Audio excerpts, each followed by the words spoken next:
Muito obrigada, senhor presidente, senador João Alberto, senhores senadores, companheiros e companheiras. Senhor presidente, antes de iniciar a abordagem do assunto que me traz a essa tribuna, eu quero aqui registrar que, na última sexta-feira, aqui em Brasília, estive participando da abertura do primeiro encontro nacional, primeiro Congresso Nacional das Procuradoras da República.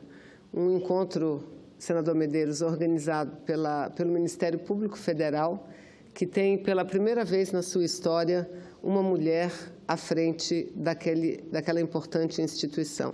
Então, foi com muita alegria que eu estive, na última sexta-feira, à tarde, participando deste evento. Foi uma solenidade bastante importante, com a participação de representações significativas. Lá estavam representantes na abertura, não apenas do Poder Judiciário, e lá estavam representados pela ministra presidente do Supremo Tribunal Federal, do STF, ministra Carmen Lúcia, ao lado de Raquel Dodge e ao lado de várias representantes de entidades, organismos internacionais. O parlamento estavam representados tanto pelo Senado quanto pela Câmara. Estávamos eu e senadora Marta Suplicy, assim como a Câmara dos Deputados estavam lá senadoras deputadas Gorete e Soraya, que representam respectivamente a coordenação da bancada feminina e a Procuradoria da Mulher na Câmara dos Deputados. Além dessas, tivemos a participação, contou-se com a participação na mesa de abertura de procuradoras gerais do Paraguai, que fez um belo pronunciamento mostrando e relatando o tamanho do seu desafio e o fato de ser ela também a primeira mulher a assumir a Procuradoria da República do Paraguai, assim como presente estava a Procuradora-Geral de Portugal, uma mulher também, enfim, e da França, ou seja, um encontro muito importante que reuniu procuradoras de todo o país. Eu aqui apresento verbalmente minha moção de aplausos a esse evento, sobretudo por ter sido organizado por uma mulher, a Procuradora-Geral da República, sob a coordenação dela, doutora Raquel Dodge, que entende da necessidade não só de, estando diante à frente de um órgão tão importante como esse, que, para além do trabalho que desenvolve o Ministério Público, é necessário também que se desenvolva o debate relativo à questão de gênero, porque, assim como no Parlamento, também na Procuradoria, aliás, em todas as esferas de poder, a mulher tem pouquíssima representatividade, sobretudo naqueles espaços dirigentes, né? Então, fica aqui o meu registro e o meu aplauso a esse importante evento organizado pelo Ministério Público Federal. Mas, senhor presidente, eu quero rapidamente também, neste momento, dizer que amanhã já me trouxe esse assunto a essa tribuna, mas novamente eu abordarei, que amanhã nós estaremos na comissão, amanhã não, na terça-feira, estaremos na Comissão de Constituição e Justiça desta Casa do Senado Federal, realizando uma importante audiência pública, portanto, um importante debate sobre os decretos, os projetos de decreto legislativo de número 57, de minha autoria, e 59, da autoria do senador Eduardo Braga, ambos com o mesmo conteúdo. Tanto o meu projeto, número 57, quanto do senador Eduardo Braga, tem o mesmo objetivo, ou seja, sustar os efeitos do decreto presidencial 9.934. Decreto esse que foi assinado, publicado no dia 30 do mês que se passou, do mês de maio, e que tem como finalidade a redução dos incentivos fiscais concedidos ao setor de bebidas instalados na Zona Franca de Manaus, ou seja, o decreto presidencial dispõe uma diminuição no IPI de 20% para 4%, acabando dessa forma, caso ele continue a vigorar e se viabilize, acabando literalmente integralmente, completamente, com todos os incentivos fiscais que detém o setor para estar instalado na Zona Franca de Manaus. E o nosso decreto, senhor presidente, repito, ele tem o objetivo de sustar este decreto de Michel Temer 9.934. E por que nós apresentamos um decreto para assustar? Não apenas pelo mal que isso causa e pelos reflexos negativos que esse decreto, que o conteúdo do decreto causa à Zona Franca de Manaus, ao meio Estado, ao nível de empregabilidade e à própria arrecadação do Estado, mas porque temos razões legais para apresentá-lo, porque o decreto mexe com um tributo que é usufruído na Zona Franca de Manaus, um incentivo de um tributo que é usufruído na Zona Franca de Manaus. E a Zona Franca de Manaus, senhor presidente, senhoras e senhores, todos os que nos acompanham pelos meios de comunicação do Senado, a Zona Franca, às vezes, não é muito bem entendida pela população brasileira, mas a Zona Franca de Manaus é o único modelo regional de desenvolvimento econômico baseado em incentivos fiscais. É o único modelo regional de desenvolvimento regional baseado em incentivos fiscais. E o que é que determina a Constituição brasileira? A Constituição brasileira fala da possibilidade de o governo utilizar incentivos fiscais como forma de buscar o desenvolvimento nacional. Mas esses incentivos fiscais têm que obrigatoriamente estar vinculados a um projeto de desenvolvimento de determinada região. É isso que diz a Constituição brasileira. E por essa razão é que a Zona Franca de Manaus também é um modelo previsto na própria Constituição Federal. É o único modelo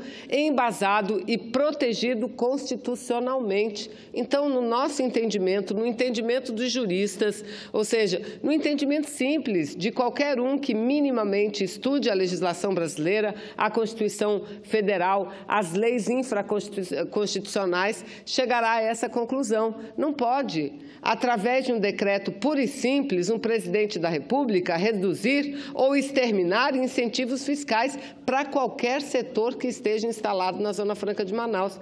Porque se assim o fosse, hoje o decreto trataria de bebidas, o decreto presidencial. Ele acaba com esse decreto presidencial, ele não só reduz, mas ele acaba com os incentivos fiscais, porque ele torna tão cara a produção lá que impede a permanência desse setor na Zona Franca de Manaus. Porque os incentivos para que servem? Para dar um ganho às empresas, pergunto eu? Certamente que sim, mas um ganho muito pequeno. Grande parte desses incentivos fiscais, eles servem para recompor aumentos de custos.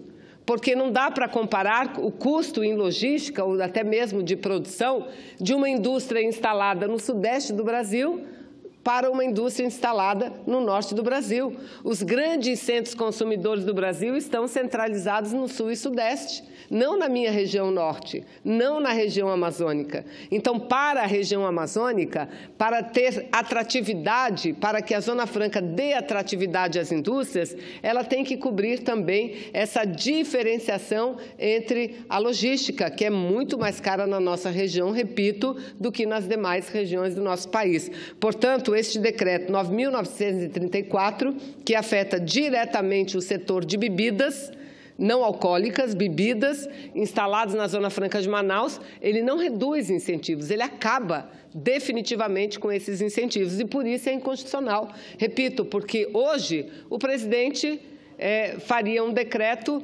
diminuindo ou acabando os incentivos para o setor de bebidas. Amanhã, ele assinaria outro decreto atacando, dessa vez, o setor de eletroeletrônica. No mês seguinte, ele faz um outro decreto atacando o setor de duas rodas. E aí, acabou-se a Zona Franca de Manaus. Não adianta ter a Constituição Federal se os incentivos na prática não estão funcionando. Então, por essas razões, este decreto 9.934 é inconstitucional, além de ser imoral, e eu vou dizer por que ele é imoral, além dele ser um absurdo, além dele ser antinacional e antipovo brasileiro, antieconomia popular, ele também é inconstitucional e, por isso, apresentamos o projeto de lei, senhor presidente.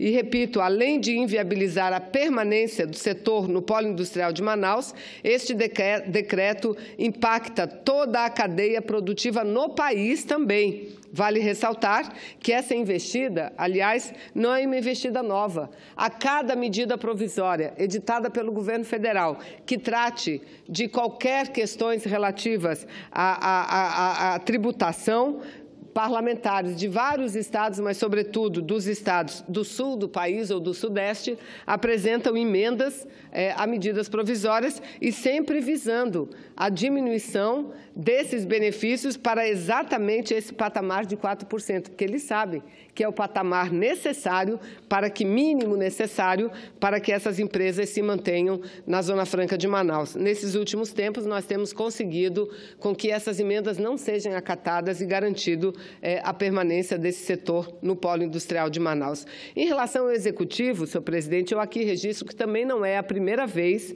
que o Executivo atenta contra a economia do nosso querido estado do Amazonas. Para se ter uma ideia,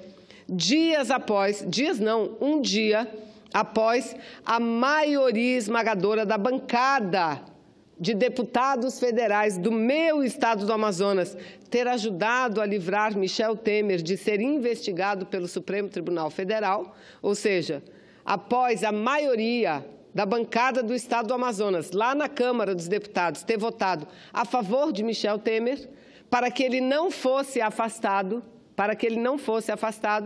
Michel Temer autoriza a Receita Federal a mudar a nomenclatura dos concentrados na Zona Franca de Manaus de NCM, que é a nomenclatura do Mercosul, né, onde são estabelecidas o percentual das alíquotas tributárias, usada desde o ano de 2000 para a nomenclatura 2106, ou seja, passou de 2107 para 2106, aumentando, assim, significativamente as alíquotas para o setor. Então, veja, não é a primeira vez que este governo atenta contra a Zona Franca de Manaus. Mas, senhores senadores, por conta da minha postura sempre contrária a essas investidas contra a Zona Franca de Manaus, eu tenho, nos últimos tempos, travado um duro debate, principalmente com a AFEBRAS, que é a Associação, entre aspas, dos Fabricantes de Refrigerantes do Brasil. Essa associação, eu quero aqui dizer, não representa nem 10% do setor, senhor presidente. Então, uma associação que não representa nem 10% do setor, no meu entendimento, não pode falar pelo setor. Pode falar por empresa A, B, C ou D, mas pelo setor não. Fala pelo setor quem representa o setor. E quem representa o setor é a ABIR, que não só representa as grandes, representa a grande maioria das pequenas produtoras de extratos que também estão instaladas na Zona Franca de Manaus. Enfim, toda vez que entro na defesa da Zona Franca, tenho sido duramente criticada por essa associação, que, aliás, muitas das vezes, utiliza-se até de um vocabulário desrespeitoso, não em relação a mim, mas em relação a toda a sociedade brasileira, né? Já a ABIR não. A ABIR, senhor presidente, que representa mais de 90% do mercado brasileiro, ela divulga abertamente todos os seus associados, quem são as entidades, as empresas que elas representam, tem defendido com muita força a necessidade da manutenção desses benefícios fiscais para o polo industrial de Manaus, ou seja, em outras palavras, mais de 90% da produção dos concentrados de refrigerantes no país estão no estado do Amazonas. Portanto, qualquer medida que se faça é para tirar todo o setor produtivo do estado do Amazonas e levar para outras regiões. Dizem, senhor presidente, que o setor é muito maior que as fábricas de concentrados. Orientam-me a olhar criticamente para as fábricas que não passam de meras transferidoras de créditos e lucros para o exterior. O setor de concentrados, senhor presidente, é o terceiro em faturamento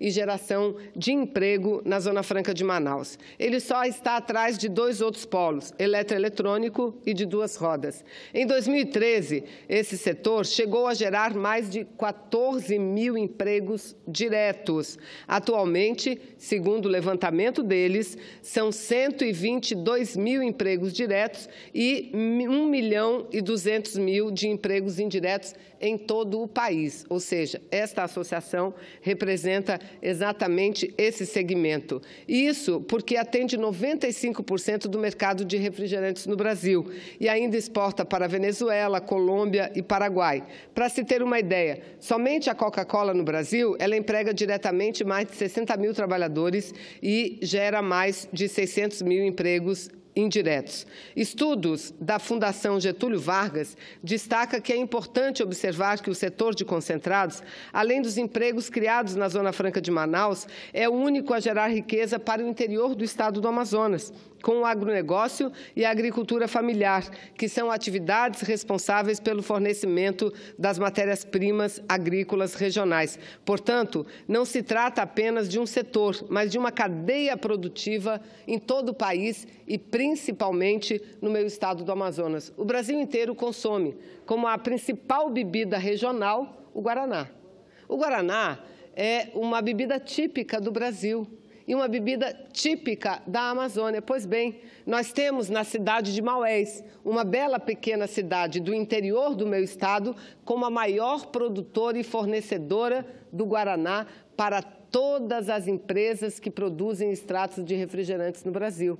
Então, esses setores incentivam essas regiões. Isso, para nós, é muito importante, repito, porque, afora os setores eletroeletrônico e de duas rodas, o terceiro maior é este, de bebidas de refrigerantes.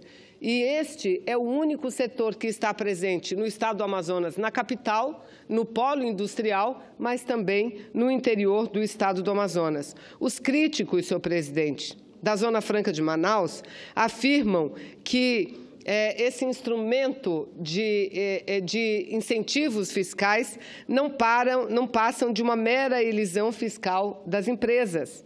Já o estudo feito pela Fundação Getúlio Vargas conclui que o setor de concentrados é o que mais agrega valor econômico e social para a região e para o país. Isso devido aos incentivos fiscais da Zona Franca de Manaus e às contrapartidas como emprego de matérias-primas agrícolas regionais. Também dados do Ministério da Indústria e Comércio revelam que no ano de 2014 o produto mais exportado do Amazonas foi o concentrado para a produção de refrigerantes, no total de 253 milhões de dólares. Ou seja, a produção saltou de 70.250 toneladas em 2013 para 72.100 toneladas em 2014. São esses interesses que nós estamos defendendo. Nós, da bancada do Amazonas, não defendemos o interesse de empresa A ou B. Nós defendemos o interesse do estado do Amazonas, da Zona Franca de Manaus e o interesse do Brasil. Porque o interesse da Zona Franca não é um interesse que se conflita com os interesses nacionais, pelo contrário.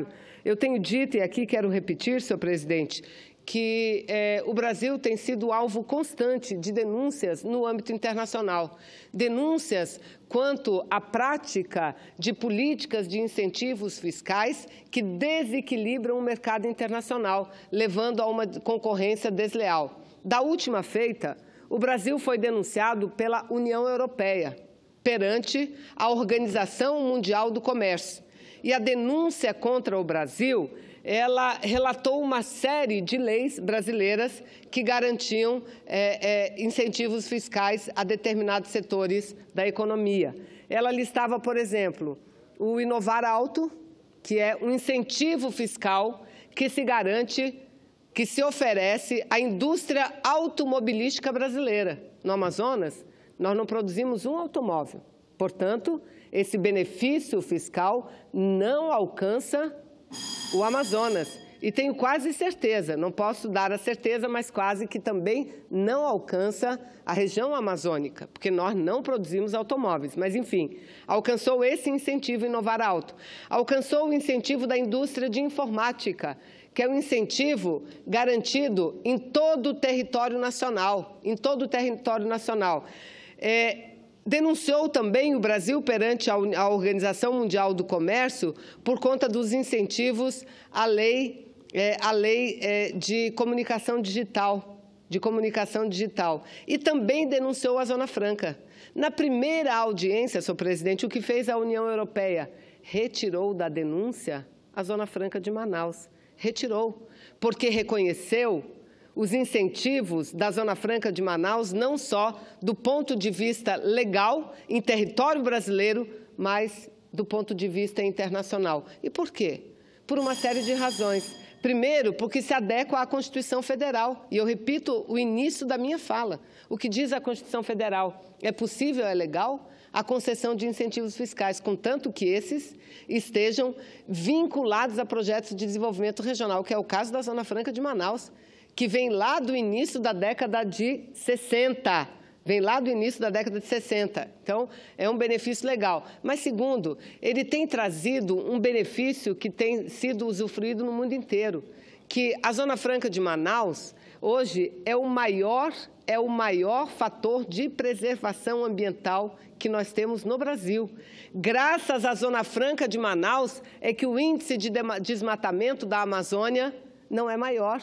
Nosso estado só tem 98% de suas florestas nativas preservadas. E por quê? Porque no Amazonas nós tivemos governadores mais competentes do que em outros estados da região norte, do que o Pará, do que Rondônia? Não. É porque o estado do Amazonas tem alternativa de desenvolvimento que parte da Zona Franca de Manaus e que retira, portanto, a pressão sobre a floresta. Retira essa pressão, porque nós temos fonte de renda, recursos que são arrecadados pelo governo e repassados aos municípios do interior do nosso estado, como é o caso do ICMS. Então, a Zona Franca de Manaus recebeu um forte reconhecimento internacional, mas Michel Temer faz o contrário. O que faz Michel Temer? Foca exatamente o estado do Amazonas. A única política de concessão de incentivos fiscais legais. Por que não focou outros setores? Por que não focou, repito, Inovar Alto? Tantos outros setores, mas foi focar lá, exatamente, o Amazonas. Por uma razão que é fácil de explicar. Da mesma forma, senhor presidente, que ele focou o Amazonas, ele focou o povo mais pobre desse país. Porque tudo isso que nós estamos discutindo não é para ele promover, não é para o governo promover este decreto, não é para o governo promover uma reforma tributária ou fazer justiça tributária aos olhos de alguns, não. Tudo isso que ele fez para que é? Para arrecadar de recursos, arrecadar dinheiro para subsidiar as importadoras de diesel e para subsidiar a Petrobras. Porque para ele garantir o acordo feito com os caminhoneiros, aliás, acordo feito com o Brasil, porque os caminhoneiros fizeram greve, mas uma greve que obteve o apoio de quase a totalidade do povo brasileiro e teve o nosso apoio significativamente, definitivamente, era correto, porque nós não suportávamos mais, como não suportamos, essa política de aumentos diários de diesel, de gasolina, de gás de cozinha. Então, foi uma greve que pegou porque o povo apoiou. Então, para acabar com o movimento, ele prometeu diminuir em 46 centavos o valor do litro do diesel. Mas as empresas disseram que não suportariam esses 46 centavos. Que empresas? As importadoras. Em torno de 27% do diesel comercializado no Brasil vem importado de outros países. E quem importa? Empresas estrangeiras. Quem importa esse diesel é a Shell, é a Ipiranga, além da Petrobras, é verdade, são elas que importam. E elas é que dizem que não suportam diminuir 46 centavos. Vejam, eu fiz um pronunciamento aqui que mostrei que criticaram tanto a Petrobras no passado, dizendo que praticou um preço de subsídio da gasolina, do diesel e do gás, e nós mostramos por A mais B, que a maior parte do tempo da Petrobras, o preço que ela praticava nos combustíveis, estiveram acima do preço internacional. No ano de 2016, a Petrobras, a política de preços de combustíveis no Brasil, da Petrobras, estava em torno de 1,9% do preço internacional. Ou seja, no passado, o que se fazia? A Petrobras mantinha um preço dos combustíveis mais ou menos homogeneizado por vários e longos períodos. Claro que, naquele período, a flutuação do preço internacional, ou a flutuação do câmbio também. Então, em determinados momentos, a Petrobras praticava um preço nos combustíveis, repito, no diesel, na gasolina, e no gás, abaixo do valor internacional. Mas, em outra parte do tempo, ela praticava um preço acima dos preços praticados internacionalmente. Eu dei aqui os números.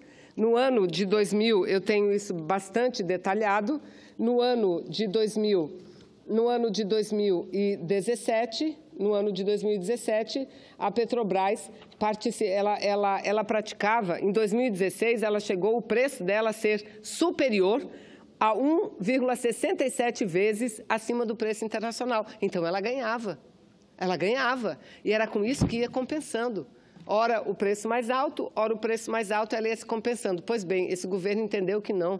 Entendeu que é dar liberdade à Petrobras para que ela praticasse a política que bem entendesse. E ela decidiu praticar a política de aumentos de acordo com a flutuação do valor do petróleo ou do valor do dólar, do câmbio. E o que aconteceu? O Brasil passou a conviver com aumentos diários. Pois bem, o governo, a partir da greve dos caminhoneiros, a partir da greve dos caminhoneiros, decidiu por diminuir em 46 centavos. Nós não queremos só isso, nós queremos que diminua o valor da gasolina. Nós queremos que diminua o valor do gás. O povo não tem dinheiro para comprar gás mais, não tem dinheiro. Então, queremos isso. E o governo diz que não pode. Pode.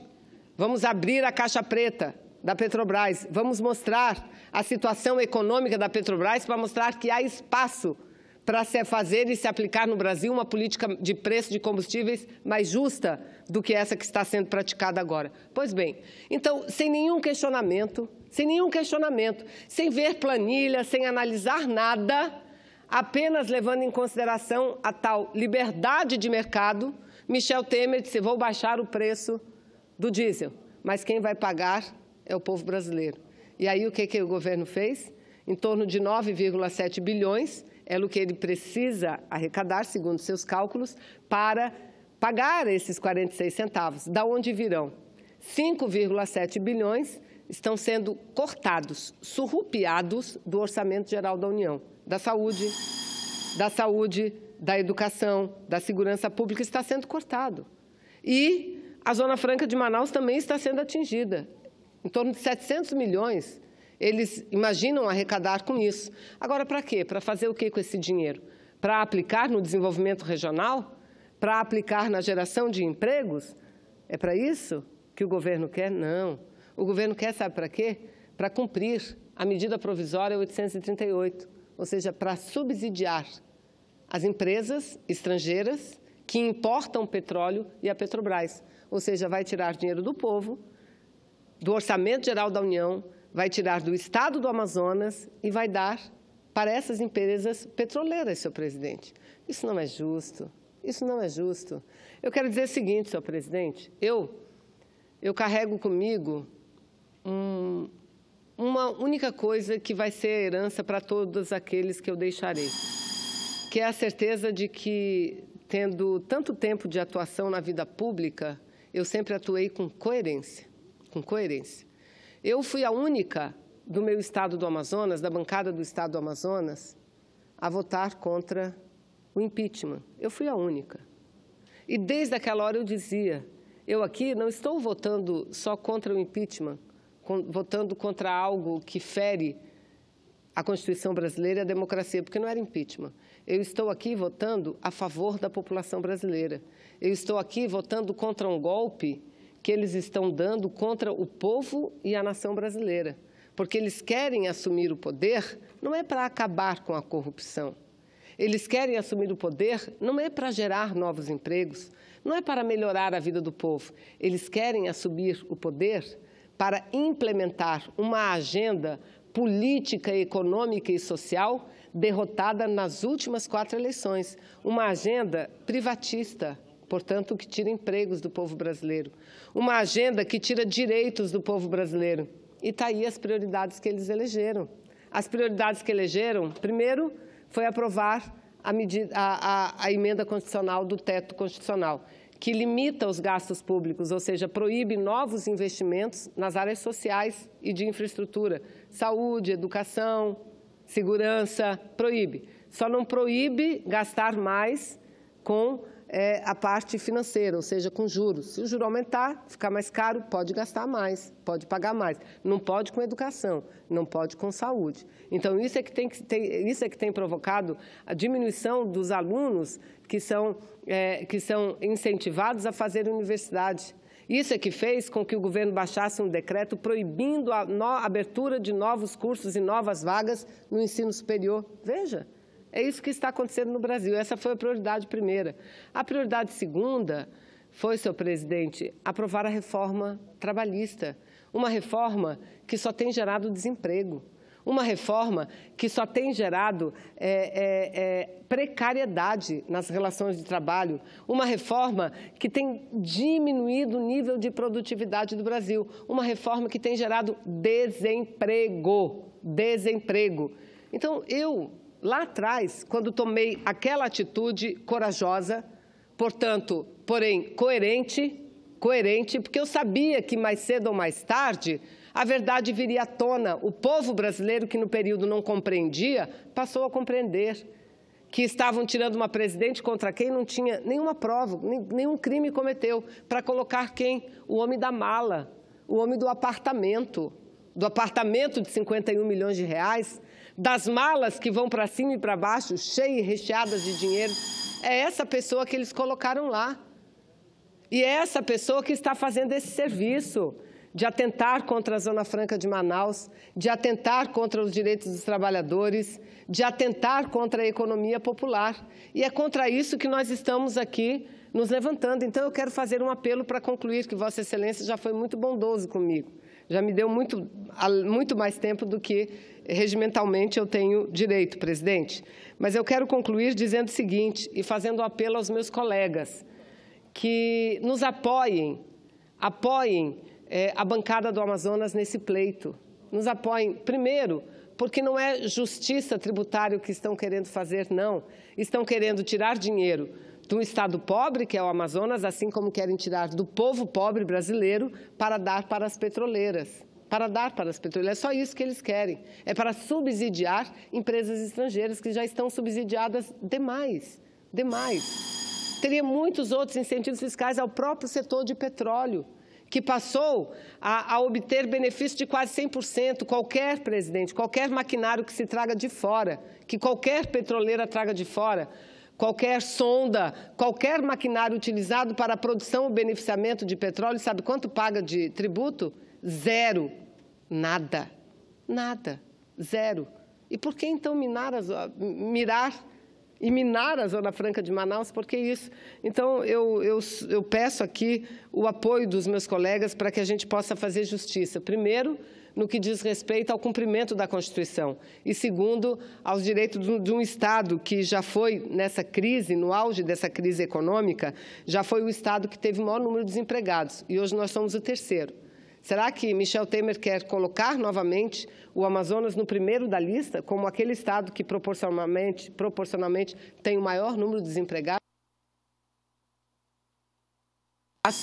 Não faço apelo a Michel Temer, que esse não tem a menor sensibilidade. Aliás, esse chegou lá não pelo voto do povo, não pelas mãos do povo. Ele chegou lá com apoio do mercado, com apoio da grande indústria, com apoio dos ricos e milionários, que é para quem ele governa, senhor presidente. Então, muito obrigada a Vossa Excelência e dizer que continuaremos lutando em favor da nossa Zona Franca, em favor dos nossos empregos, em favor da nossa gente, da forma como for necessário.